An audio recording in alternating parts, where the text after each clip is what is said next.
Welcome, dear listener, to Wishcrafting. My name is Wishamaya, and I am stoked, to bring you today's episode, because the summer solstice has come and gone, and we are officially in the spooky half of the year. As of this recording, we are officially 122 days away from Halloween. Now, I personally am a it's always Halloween kind of girl, but it's nice to be able to release this pent-up excitement. If you too are a it's always Halloween kind of person, I'm going to link a podcast called It's Always Halloween in the show notes, and you should definitely check that out to get your spooky vibe fix after today's podcast episode, of course. Because even though the summer sun is still blazing, hotter than ever, today we are going to plunge into a little darkness with my very first Summerween special. This is my first time doing this on the podcast, and this year's episode is going to be all about headless phantoms.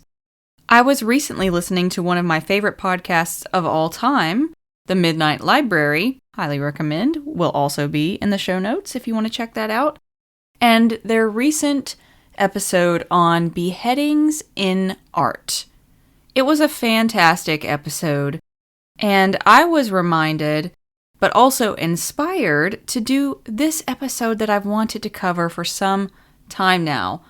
And it is perfect for Summerween, because the image of headless ghosts, whether it's a horseback rider, a coachman, or a wandering spirit, has chilled people's spines for centuries. And I don't know about you, but the heat index has been insane here in North Carolina, so I could use some spine-chilling stories in my life right about now. One such story that has chilled people's spines for centuries is that of Washington Irving's 1820s tale of the Legend of Sleepy Hollow. Perhaps you've heard of it. The Legend of Sleepy Hollow may be one of America's first and most famous ghost stories, but the idea of a headless apparition far predates Irving's story, reaching all the way back to European folklore of the Middle Ages. No surprise there, I'm sure. In fact, tales of headless horsemen and decapitated ghosts are abundant in many cultures. So in this episode, we're going to explore the eerie legends of headless phantoms. Our journey will begin in Ireland with the frightful Dullahan and the ominous headless coaches. Then we'll gallop through the story of Sleepy Hollow's headless horseman and uncover its inspirations. Along the way, we'll recount other famous headless ghosts, from an English queen who lost her head to a headless outlaw of the Wild Wild West, showing you just how spooky this motif is and how it has haunted folklore around the world for a very, very long time. So pour yourself a glass of freshly squeezed lemonade, light a jack-o'-lantern made from a watermelon, and let's get ready for some very chilling Summerween tales from all around the world. Spooky time. One of the most terrifying figures in Irish folklore, in my opinion, is the Dullahan. Often dubbed as the Headless Horseman of Ireland, in Irish legend, the Dullahan, whose name can mean dark man or without a head in Irish Gaelic, is a headless rider who carries his own severed head under one arm or in the air, just holds it up high. You do you, boo-boo. Anyways, the disembodied head of the Dullahan is said to have a hideous grin and eyes that dart around like fireflies that are able to see across the countryside even in the darkest night. Wherever the Dullahan appears, it is always a harbinger of death, roaring across the hills to mark someone's life and that it's about to end. In this way, the Dullahan is similar to a banshee who wails to warn of death. But far more malevolent, the Dullahan does not merely warn of death, he brings it. The Dullahan rides a mighty steed that is black as night and that charges so fiercely sparks of fire erupt from its hoofprints. Clad in a tattered black cloak, the Dullahan wields a whip fashioned from a human spine. This grisly weapon is what he uses to lash at unaware travelers who cross his path. According to folklore, when the Dullahan suddenly stops riding, someone nearby is fated to die at that very moment. It's said that if you are unfortunate enough to witness him on his nocturnal ride, you might even hear your name called out. And if you dare to look at him, you could be struck blind, or have a bucket of blood thrown on you as an omen of your impending doom. Little wonder that Irish villagers feared encountering this headless horseman on the dark roads of Ireland. Those are some very, very intense warning shots, if you ask me. Anyways, despite his dreadful visage, the Dullahan is not invincible. Curiously, this sinister fairy is afraid of gold. Did I mention that there's a belief that he is fae?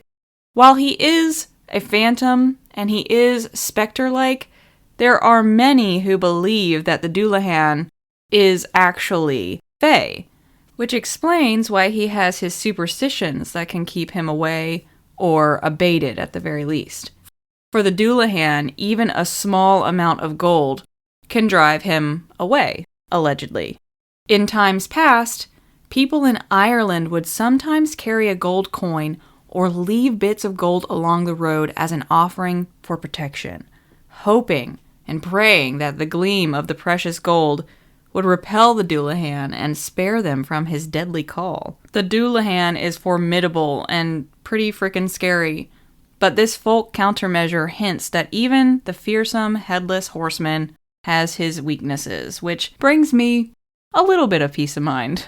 The earliest written account of a Dullahan comes from the 19th century collection Fairy Legends and Traditions of the South of Ireland by Thomas Crofton Croker. In one famous tale recorded by Croker, a man named Charlie Culnan encounters the Dullahan while riding home at night. His first mistake there. At first, Charlie sees only a colossal headless body and a scarlet coat on a towering horse, and he can't believe his eyes. But then, a hollow voice tells him to look again. Whereupon, Charlie spots the ghastly severed head under the figure's arm, leering back at him.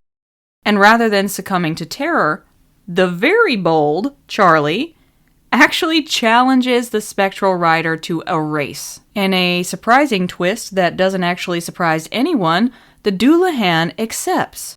And they race at breakneck speed across the moonlit countryside until, at the very finish, the very end, the headless phantom vanishes, sparing Charlie's life and even granting him a supernatural favor for his bravery. This is quite the unusual tale, and it's told with a bit of humor, and it shows that while the Dullahan is fearsome, he's not beyond a bit of sport under the right circumstances. That does not give me as much solace as the gold, but it does intrigue me more than the gold. So I'll have to keep that one in my back pocket for when I travel to Ireland next year. At this point, you're probably thinking, well, if you did come across a Dullahan, at least it would just be one, right? Just one. Perhaps you can talk your way out of the situation, challenge him to a race. Hopefully you have a gold necklace or ring on. You'll be okay, right? No, that's not what you were thinking. Well, that's what I was thinking. And you'd be wrong. Oh boy, was I wrong when doing the research for this episode. Because, surprise, surprise, the Dullahan does not always ride alone. Oh no. Irish folklore also tells of the Coachtabauer, or headless coachman, or headless coach, or also sometimes called the silent death coach, which is blunt and to the point, but still terrifying. And this is a black, spectral carriage that thunders through the night, drawn by headless horses. Headless horsemen and headless horses. Okay. Now that adds a depth to it, doesn't it? A terrifying depth, if you ask me. And in many stories, the driver of the ghostly coach is none other than a Dullahan himself. So, what I'm getting at here, that you might have picked up on already, is that the Dullahan is not just one figure, it's actually a race of fae, or a type of fae, where dragons are a type of magical creature, but not all magical creatures are dragons. Same situation here. Dullahan are a type of fae, but not all fae are Dullahan. Now, let's get back to the spooky shit since we've cleared that up. The Coachtabauer, or the headless coach, is essentially a harbinger of death.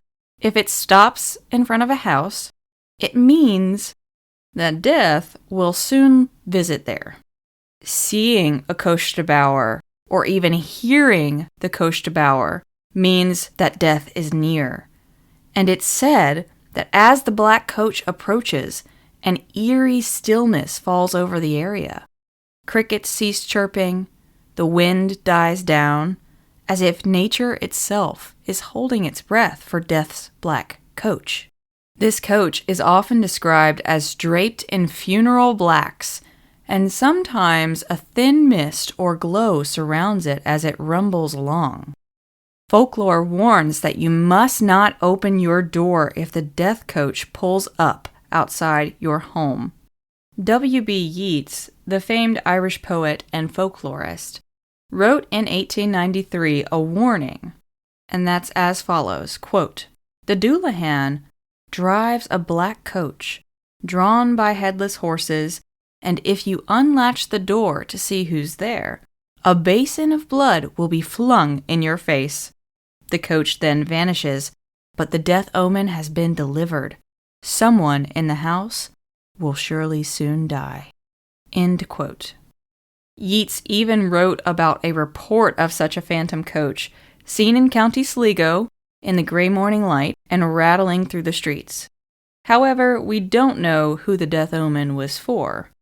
But it was the 1800s, so who knows? Could have been anybody. Either way, this legend reinforces the fear that the headless coach comes as an unmistakable messenger of mortality. One particularly compelling tale of the Coachtabauer comes from County Cork and is often called the story of Hanlon's Mill.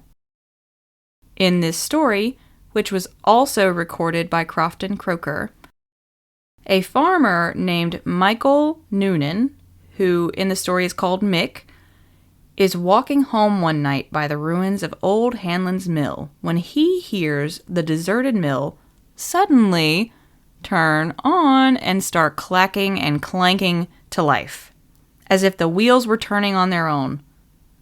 Frightened and confused, obviously, Mick hurries along the moonlit road with his horse and cart. As he passes a dark pool by the river, he notices the reflection of the moon vanish from the water's surface. Mick turns around to find a massive black coach drawn by 6 black horses looming beside him. The horses are galloping without making a single sound, and each one is missing its head. The coachman atop the carriage is dressed in somber black livery and likewise has no head on top of his shoulders. Mick watches in astonishment and horror as this silent, headless coach surges past him and disappears into the night. He surveys the encounter and finds he's unharmed, but by now he knows the old legends, and indeed, the very next morning brings tragic news. A prominent landowner, Master Rickson, had mysteriously died in the night, collapsing without warning. The people of County Cork concluded that Mick's sighting of the headless coach was a death omen, foreshadowing Rixton's fate. Stories like this, passed down through generations, kept the belief in the Coach de Boer alive. Every 4 years, some said, the headless coach would retrace its route through the countryside, making its round to collect souls of the dying. Children grew up hearing the caution that if you ever heard the rumble of wheels and horses at midnight, but see no driver or heads, you'd best look away and pray the death coach passes by your door. Such tales of the Dullahan and his death coach have had a lasting impact on Irish culture. They personify death, not as a skeleton with a scythe, but as a wild huntsman or a driver without a head, thundering out of the darkness, as death is often wont to do. To this day, the Dullahan remains one of the most vividly remembered figures in Irish ghost lore. A headless herald of death, galloping through the night and ensuring that we all keep our doors bolted after dark. Now, listener, no discussion of headless phantoms would be complete without the Headless Horseman of Sleepy Hollow, which is perhaps one of the most famous headless ghost stories in American lore. This specter comes from Washington Irving's short story, The Legend of Sleepy Hollow, which was published in 1820 and has since become a Halloween classic. Irving's tale is set circa 1790 in the quiet, superstitious village of Sleepy Hollow, New York, which is a real place, by the way. In the story, however, the ghost haunting the town is said to be the restless spirit of a Hessian soldier from the Revolutionary War, who lost his head to a cannonball and now rides forth at night in search of his missing head. In the story, the hapless schoolmaster Ichabod Crane, after leaving a harvest party on a late autumn evening, which we already know is mistake number 1. You don't leave the harvest party on your own. Anyways, he encounters this headless horseman ghost and is chased through the woods on horseback. The headless, cloaked rider carries his own head on the pommel of his saddle, and in a climactic moment, the headless horseman hurls a pumpkin at Ichabod, knocking him off of his horse. Where did he get the pumpkin? I don't know. But the fact is, he had one. Maybe the Headless Horseman was also an It's Always Halloween kind of girly, and that's why he had a random pumpkin to throw at Ichabod Crane. But we'll never know. Regardless, the next morning after Ichabod had the pumpkin thrown at him, he has vanished, and the town is confused because all that's left behind is a trampled hat and the shattered pumpkin. And that's it. That's how that story ends. He just disappears. And the legend of the Headless Horseman was cemented into both the fictional story and the ghost story of the town of Sleepy Hollow, as well as the hearts and minds of every reader since.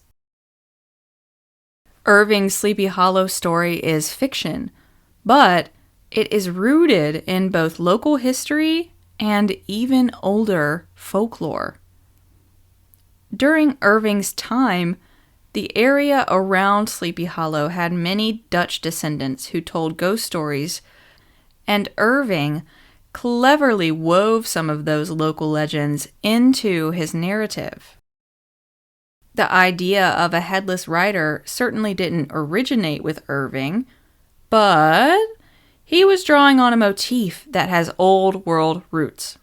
Beyond the Dullahan, the Headless Horseman tales go back to the Middle Ages in Europe.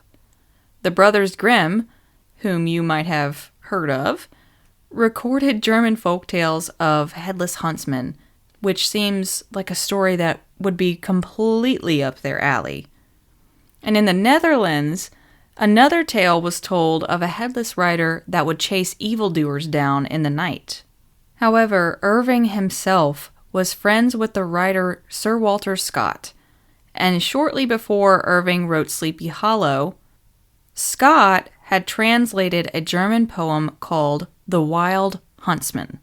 It's a very interesting poem, and it was originally written by Gottfried Berger, cool last name, and it told of a wicked hunter that was doomed to be hunted by the devil himself. And this story just so happens to feature a very compelling, very ghostly, very spooky chase scene. Historians believe that Irving took inspiration from this poem that was translated by Scott. In fact, Irving met Scott in 1817, only a few years before Sleepy Hollow was written, so the influence is pretty clear. Irving's dramatic chase through the woods by a supernatural pursuer mirrors the frenzied pursuit in The Wild Huntsman. Another likely inspiration for Sleepy Hollow's ghost is a real-life incident from the American Revolution. Local lore from the Hudson Valley spoke of a headless Hessian mercenary who indeed did die during the Battle of the White Plains in 1776, when a cannonball did indeed decapitate him. Some people said that the ghost of this headless Hessian trooper rode out on Halloween night seeking revenge. And Irving, who lived in the Hudson Valley as a teenager, almost certainly heard such grim tales growing up. So, by blending these elements of the European folk motif of the Wild Huntsman, as well as the spectral Hessian soldier, and then throwing in the atmosphere of a superstitious American village, Irving created a new but enduring legend that has taken America and those Americans with spooky hearts by the collar and demanded our rapt attention for quite a long time now. The Headless Horseman of Sleepy Hollow is an icon of Halloween. He's been depicted in countless illustrations, countless films, and countless retellings and adaptations. My favorite being where he appears as a cloaked rider with a pumpkin as a head, because I just love that image. Whatever version of the Headless Horseman you enjoy most, it's fascinating to remember that Irving's fictional ghoul has siblings in folklore worldwide. The Headless Horseman archetype resonates because it taps into a primal fear, the idea of a once human figure so violent or so tragic that it cannot rest without its head and is doomed to roam endlessly. Ireland, New York, the legend of headless phantoms is truly a global phenomenon. Let's look at some other notorious tales of headless ghosts and specters from around the world, each with its own twist on this macabre theme. Unfortunately, one of England's most famous ghosts is Anne Boleyn, the very ill-fated second wife of King Henry VIII. Anne was beheaded in 1536 at the Tower of London, and stories of her ghost have been reported at numerous locations around Britain. The most dramatic legend says that each year on the anniversary of her execution, which was May 19th, Anne's ghost arrives at her childhood home, which is Blicking Hall in Norfolk, and in chilling style, to be sure. It's said that a phantom carriage approaches the manor, drawn by 4 headless horses and driven by a headless coachman. Anne Boleyn's specter then steps out of the death carriage, carrying her own severed head under her arm, which is, I'm sorry, that is just such fuck it we ball energy. Like, she was done dirty, and she was pretty damn innocent, and I think that in death, she is even as headstrong, sorry, I had to make that joke, and captivating and charismatic as she was said to be in real life. And I like to think that in death, she made friends with the death coaches and the headless horsemen and was like, hey, this is pretty dope. I kind of need to either A, charm you into offering me your services so I can haunt the shit out of my childhood home and family who made me do so much fucked up shit, or B, I want to have that same amount of power and ability to freak people out, and I'm going to be part of this club because I deserve to be here kind of deal. Either one are perfectly okay and acceptable to me.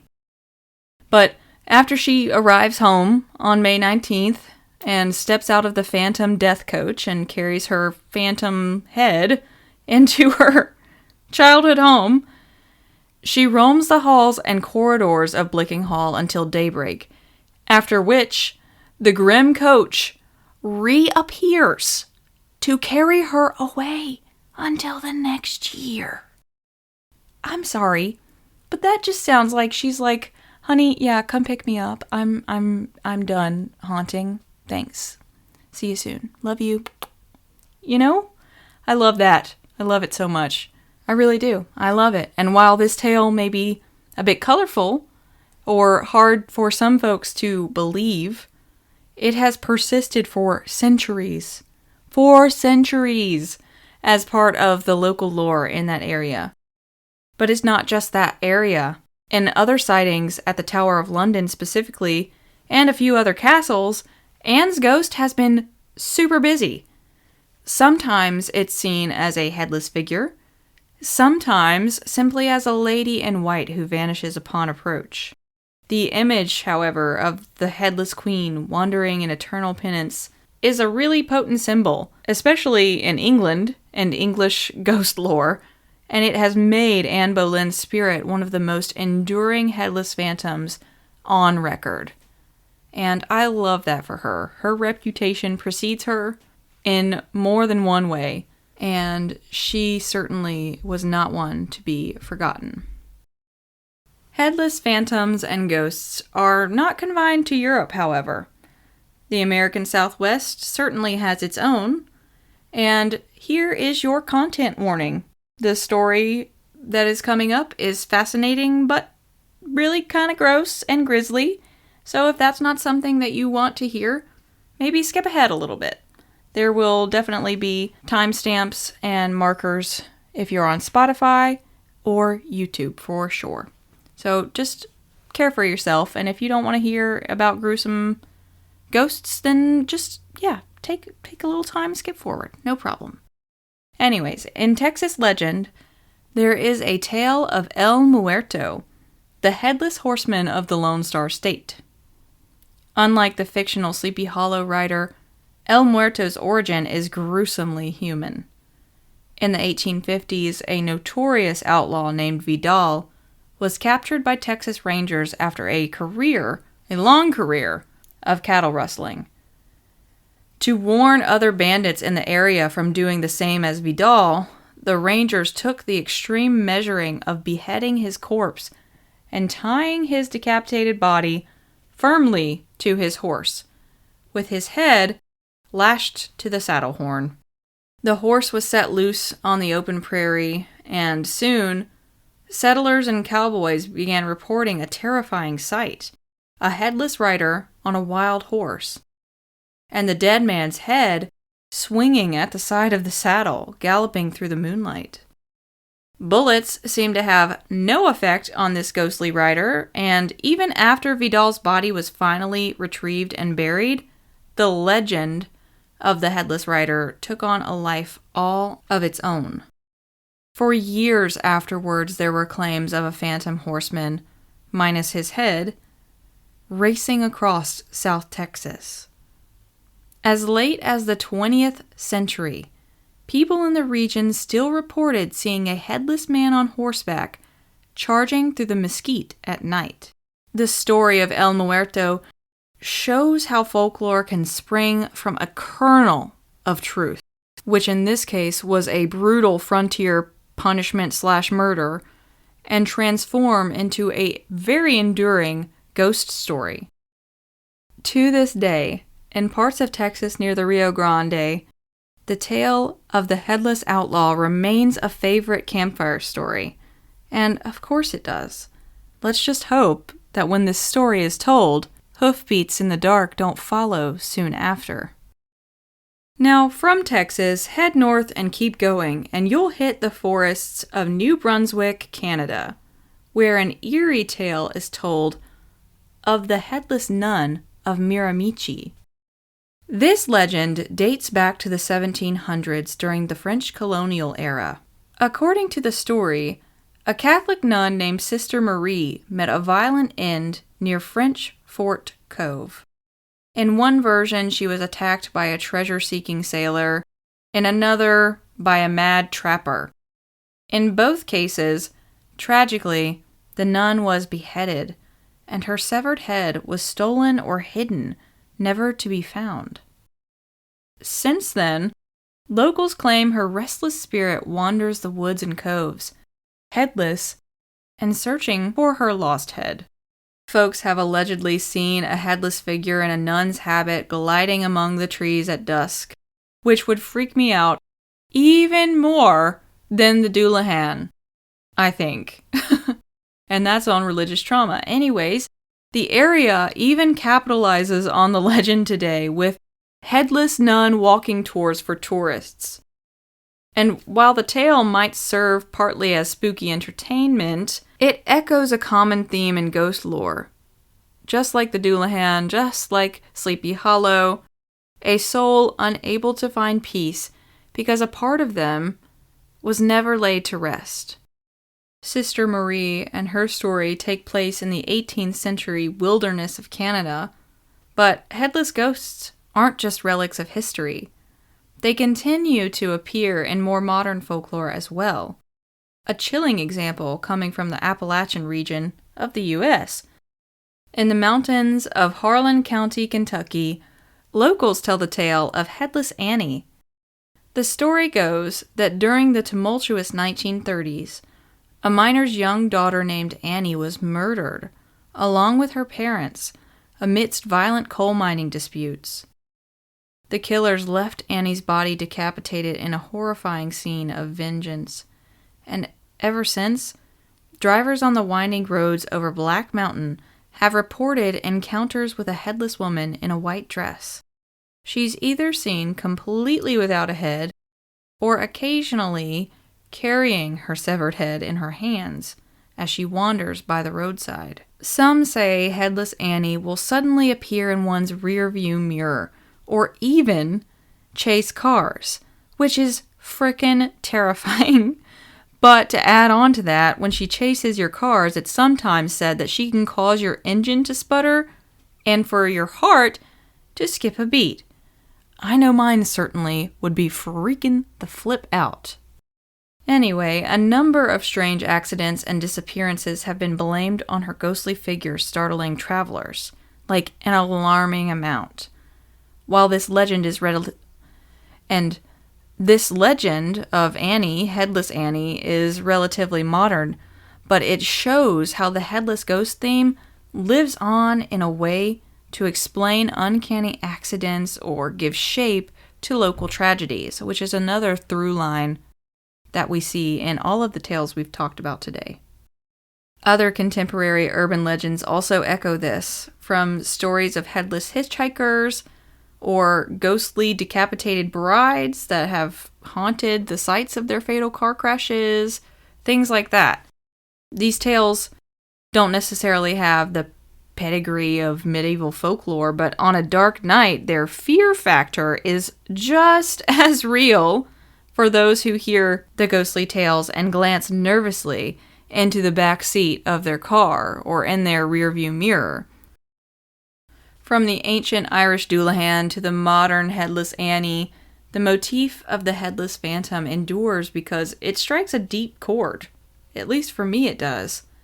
The image of a person who has lost one of the, arguably the, most vital parts of their identity and their person, their head, yet carries on in the afterlife is both horrifying, absolutely deeply disturbing and horrifying, but also poignant. In many of these stories, the headless ghost is tethered to this world through their unfinished business. At the very least, a restlessness searching for what they've lost. As folklorist Otto Berger wrote, quote, "Decapitation is a trauma that spawns legends. Where the body and soul are severed, the spirit seeks to become whole." End quote. And I think that is a very fitting poetic summary of why these ghosts roam. The Headless Phantom is ultimately a reminder of the violent pasts of all countries and all expansion, and invites us to look at the truth of the matter of unsettled spirits that refuse to fade away quietly. Thank you so much for joining me on this journey through the lore of Headless Phantoms. From the Irish country roads to Sleepy Hollow and beyond, these stories remind us that sometimes the scariest thing of all is what we're missing. So, keep your head about you, enjoy Summerween, and if you hear hoofbeats or wheels in the dark, maybe think twice before you take a look. Happy Summerween to you all, and don't forget to keep your roots deep and your dreams wild. I'll see you next time.